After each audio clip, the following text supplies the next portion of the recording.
nih Kodir, Axel dan juga Pak Andi, mungkin hari ini boleh diceritakan ada acara apa sih di sini? Alhamdulillah kita lagi perform di acara Warung Wow KWB ya. Iya. Warung Wow Jakarta Selatan. KWB Jaksel dengan niat untuk menghibur. Dan karena suara saya kata netizen kurang bagus, jadi saya undang Axel Remande yang suaranya bagus. Itu aja. Tapi gimana lihat tadi para penonton, para yang hadir tuh gimana kemeriahannya tuh? Axel? Seru, alhamdulillah seru.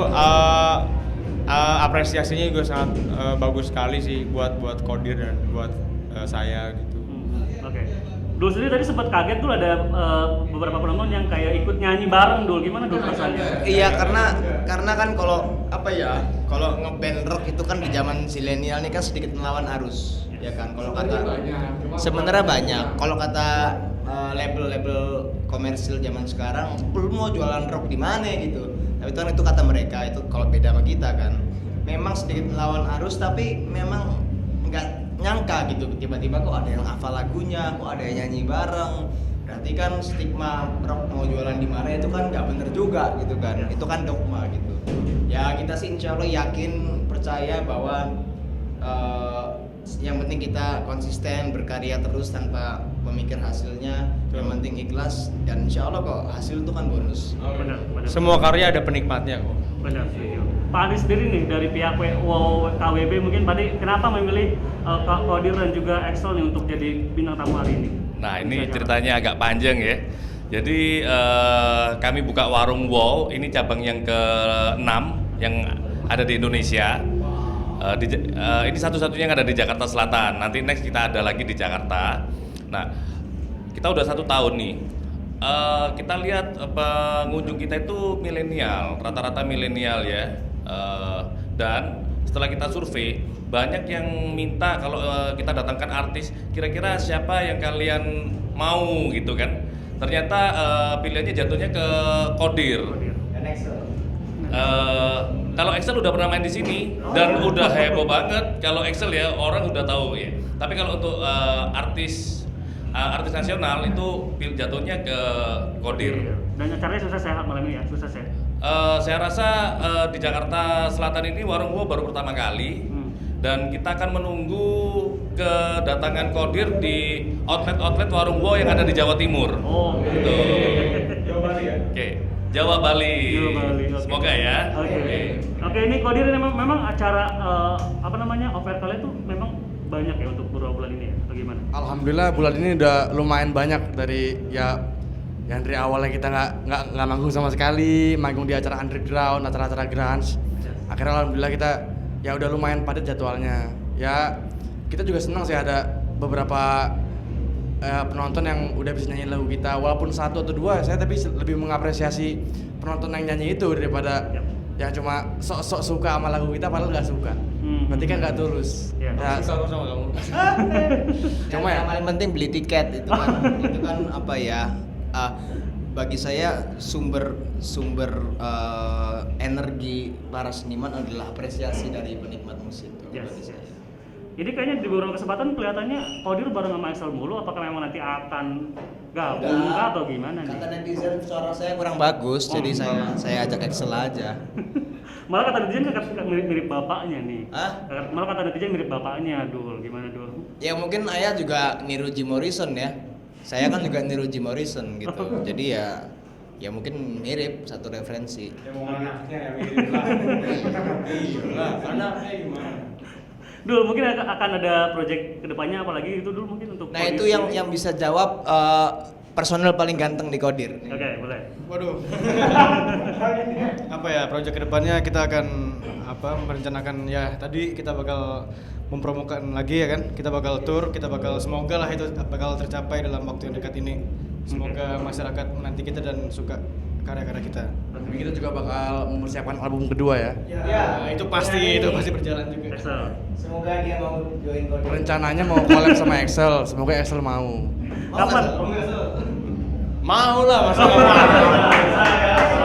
Kapan rencananya akan keluar album kedua? Ya kan alhamdulillah kan baru rilis album pertama kan 22 Mei. Ya mungkin tahun depan lah. Mungkin kita sekarang fokus promo dulu album-album kita rilis video klip jagoan-jagoan andalan. Ya pokoknya bagi kami itu haram untuk berhenti berkarya itu aja sih. Oke. Sebagai musisi nih, ini kan alhamdulillah sekarang udah mulai banyak konser yang dilaksanakan gitu, termasuk di kafe-kafe juga, di restoran juga. Ini gimana menurut pendapat kalian mengenai ini? Ya alhamdulillah memang musisi ini kan, seniman ini kan paling pertama dan paling awal terkena dampak di pandemi 2 tahun ya kemarin. Semua. Tapi ya misalnya musisi ini kan memang benar-benar mati lah gitu. Udah gak cuma streaming doang, kita juga nyawanya kita ya di panggung euforia gitu, penonton dan segala macam. Dan alhamdulillah sekarang sudah mulai bangkit lagi. Kodir pun sudah keluar album, jadi semua momennya alhamdulillah udah pas. Keluar single ya? Ya, ada cinta juga, single saya sendiri juga udah keluar as a soloist.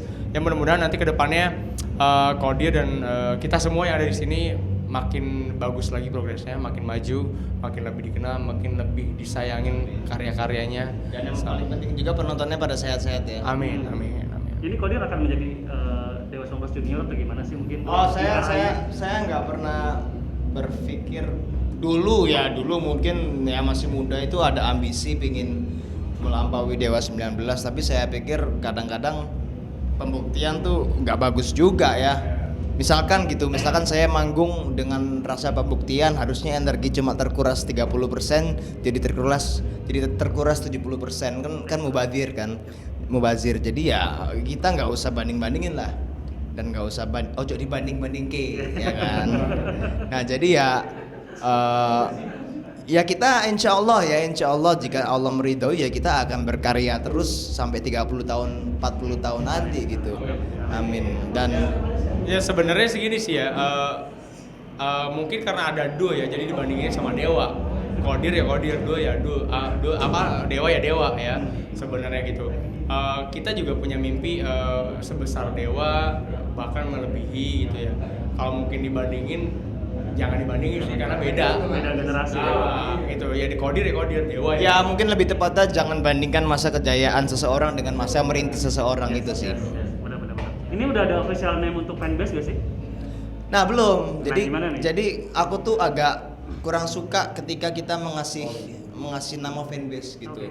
Pernah bikin namanya Akot, anak Kodir gitu kan. Tapi kita pengen kayak Beatles aja, natural. Biar pendengar musik kita yang buat nama fans sendiri itu. Jadi kita mau natural aja. Siapa tahu nanti tiba-tiba ada Bala Kodir, tiba-tiba ada Kodir Mania ya. Terserah fans, karena kan itu kan hak fans, bukan hak kita gitu ya. Sorry aku nggak suka bahasa fans. Terserah hak penikmat Kodir itu aja. Making friends, not making fans. Oke, cakep. Terakhir boleh dong terima kasih buat para penonton yang udah hadir dan juga pada ini warung Ini apa medianya? RCTI Gospot, RCTI. Yes. Buat sebelumnya saya boleh datang sedikit. Boleh Pak Andri. Iya. Ini yang penting karena Warung Wow dengan Kodir, saya pribadi dengan Kodir Group ini sama sekali nggak ada kenal ya. Jadi saya mengucapkan terima kasih kepada Gajah Mada Record sebagai penghubung ya atau fasilitator sehingga acara malam ini juga bisa keren. Gajah Mada Record selama ini udah bekerja sama dengan kita. Beliau juga menciptakan banyak musisi-musisi muda ya. Itu mungkin boleh gabung, Jimmy? Yuk. Oke. Ya. Ya silakan Bapak. Ya, ini pemilik Gajah Mada Record ya. Bakat saya. Bagaimana? Ya, saya mengucapkan terima kasih ya kepada Gajah Mada Record yang selama ini juga memberikan kami fasilitas dengan talent-talent mudanya, yang sehingga Warung Wow ini setiap hari Sabtu biasanya itu dipenuhi dengan talent-talent muda. Itu ya mungkin ada visi misi dari Gajah Mada Record mungkin. Kita juga terima kasih kepada Warung Wow yang udah kasih kita tempat untuk kita bisa showcase talent-talent kita supaya talent-talent kita ada experience pertama lah di sini. Terima kasih. Sama-sama. Oke, cukup ya dari saya. Oke, Gospot ya? Yes. Ya. Oke, begitulah kami dari Kodir dan Excel Ramanda. Terima kasih pemirsa Gospot, dan sekali lagi terima kasih sebanyak-banyaknya bagi yang hadir dan semua masyarakat Indonesia yang betul-betul mengapresiasi karya-karya seniman Indonesia, membeli tiket, membeli album, membeli CD. Karena sekali lagi bagi saya sumber energi dari para seniman adalah apresiasi dari para pendengar dan penikmat musik. Thank you semua.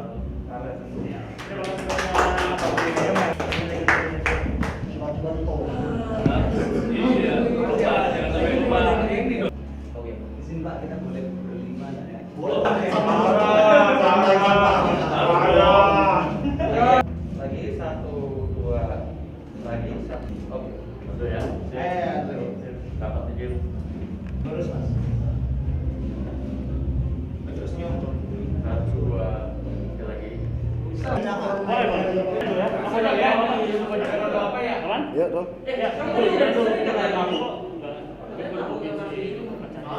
Oh, Tisa lagi kerja di Magelang untuk film Gadis Kretek. Oke, itu udah berapa lama di Magelang? Sudah hampir sebulan kali dia di sana. Saya alhamdulillah sempat menemani, tapi ya apa ya, tadinya mau nemenin juga tapi belum jodoh. Saya juga harus kerja, mungkin dia harus kerja. Ya kalaupun saya nggak ada kerjaan, belum ada kerjaan atau Tisa juga belum ada kerjaan, ya pasti datang support lah.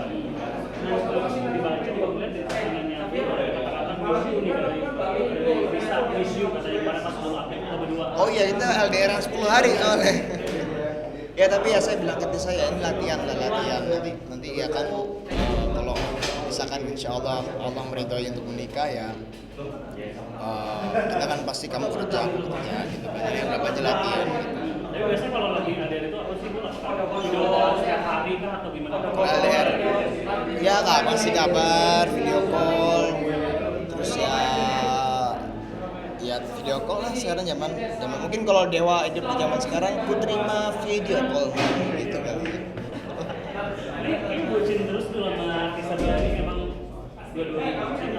Kalau saya rasa saya tuh bukan bucin, saya lebih tinggi levelnya, mabok cinta. Jadi kalau bucin masih di bawah saya mabok cinta. Tapi gimana kan kita mau bucin juga Insya Allah secepatnya. Abis kakaknya bisa insya Allah. Kakaknya bisa insya Allah. bisa kira-kira berusia berapa? Maksimal 4 insya Allah.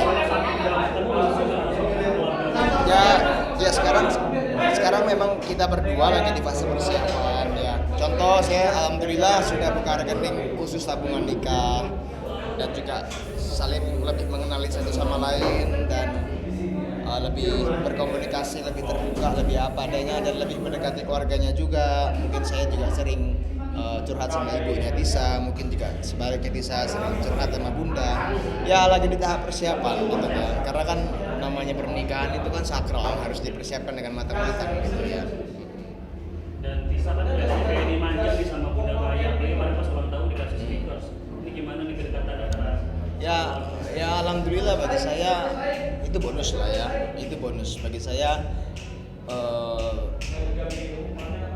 Hadiah atau apapun itu bonus. Yang paling penting kan realitanya. Yang paling penting kita semua berhubungan baik, silaturahmi, komunikasi lancar, tidak ada dusta di antara kita. Itu sih yang paling penting. Tapi ya makasih juga buat bunda gitu ya, karena Tisa sangat senang gitu ya. Sekarang udah jadi jogetnya Doni mungkin nanti. Kira-kira kalau di film akan ada nggak sih kira-kira bakal main bareng? Alhamdulillah kan udah pernah main bareng. Nanti ada lagi. Ya gini ya Mas, karena kan saya tuh fisik saya abnormal karena ada pen di punggung. Jadi kalau mungkin filmnya memungkinkan dari segi waktu, dari segi cerita, apalagi kan cerita ini kan sakral gitu kan. Saya kan nggak mau mengambil peran yang ceritanya menebarkan keburukan gitu. Ya misalkan ya dari imamku kemarin kenapa saya ambil itu kan selain syuting juga banyak pelajaran yang bisa saya petik ya kan, pelajaran tentang agama, walaupun ilmu saya soal agama ya paling nggak sampai jari kelingking gitu ya, tapi kan paling tidak selain kita bekerja kan banyak yang bisa diambil seperti pelajaran, pengalaman, hikmah dan teman-teman baru. Jadi kita bisa bergaul, bisa mengenal orang, sifat-sifat karakter masing-masing gitu.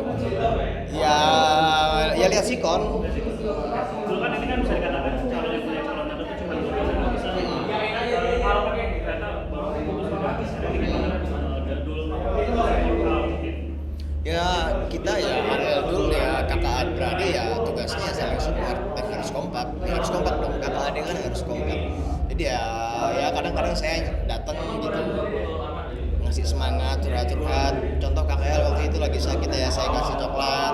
Ya kita sih bisa mungkin apa ya, sebisa mungkin saling support gitu. Enggak strong gitu. Dulu boleh dong komentar mengenai kemarin Bang Thomas di Malaysia yang ternyata kemarin dibahas bagaimana itu kan di sana juga. Saya rasa wajar lah, itu stage act lah, itu kan stage act. Ya mungkin banyak, itu kan yang setahu saya yang pertama kali melakukan itu setahu saya itu kan The Who. band The Who pada tahun 67 itu kan suka melakukan stage act banting-banting gitar. Lalu Jimi Hendrix sampai bakar gitar. Lalu mungkin sempat populer lagi di tahun 90 Kurt Cobain dan band-band grunge lainnya. Ya mungkin itu stage act ya. Memang kan Om Thomas kan generasi 90-an. Ya mungkin zaman sekarang memang sedikit orang yang tahu tentang stage act itu. Jadi ya mungkin orang-orang pada kaget gitu ya. Mungkin pada komentar sayang, mending buat ini, mending buat itu. Tapi ya bagi saya wajar-wajar aja. Orang itu pas-pasnya Mas Thomas, kecuali pas kalian kan gak wajar gitu. Tapi ada yang karena ada masalah teknis. Sempat dengar nggak? Nggak sempat. Aku cuma nonton doang, tingkrak-tingkrak. Tapi kalau di Kodir kayaknya bakal ada statement gitu nggak sih? Enggak, dulu saya waktu zaman kerasukan Kurt Cobain tuh ya 2014, 2015 itu sering banyak gitar. Tapi karena saya nggak ngerti gitar gitu ya. Semenjak saya ngerti gitar gitu, ngerti bass, sayang aja gitu kan. Mungkin ada beberapa musisi yang lakukan itu dengan replika. Tapi bagi saya ya itu kurang asik ya. Ya mungkin asik tapi seninya kan dulu Kurt Cobain itu kan habis menghancurkan gitar kan dia servis sendiri gitu. Dia servis sendiri gitu. Tapi bagi saya ya nggak tahu ya itu kan ini kan saya juga bisa salah gitu. Karena saya udah capek juga sebenarnya menghakimi gitu kan. Nah, saya ini apa sih ilmu saya nggak sampai jari kelingking gitu. Dulu aku ada pertanyaan cepat boleh nggak? Apa itu? Aku nanya dulu, coba deh. Oh iya. Oke boleh ya. Mencintai apa dicintai? Dicintai. Selingkuh atau selingkuhin? Selingkuhin lah. Ya kalau selingkuh harga diri kita ya mati lah. Nauzubillah min zalik. Yang paling cemburuan siapa? Hah? Yang paling cemburuan? Sama. Yang paling bucin? Dua-duanya. Dua-duanya. Oke terakhir, apa yang paling membuat dari awal sampai sekarang bucin itu sudah pernah? Udah biasanya dari awal doang biasanya kalau hubungan. Karena ternyata semakin saya mengenal Tisa, selain dari kecantikan ya, bagi saya kecantikan itu bisa memudar lah. Tapi semenjak saya semakin mengenal Tisa, semakin mengenal keluarganya, saya semakin sayang, insya Allah semakin cinta. Mungkin juga Tisa sebaliknya, semenjak Tisa mengenal sifat saya dan segala keburukan saya, segala kekurangan saya, segala sisi gelap saya, mungkin dia juga sedang belajar menerima dan saya pun juga ya kan nggak semua orang sempurna. Saya juga ternyata Tisa tuh kurangnya di sini. Ya mungkin juga kekurangan keluarga saya, kekurangan keluarga masing-masing. Karena kan memang tugas kita ya selain pasangan dan teman-teman ya kita harus toleransi dengan sifat kekurangan orang lain. Apalagi nanti ya katanya habis menikah kekurangan makin banyak, itu kan kita harus mencintai. Ya personality itu yang paling saya sayang dari Tisa.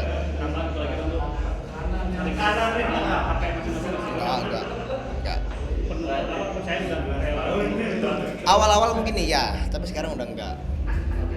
Karena ya insya Allah saya percaya Tisa percaya saya gitu.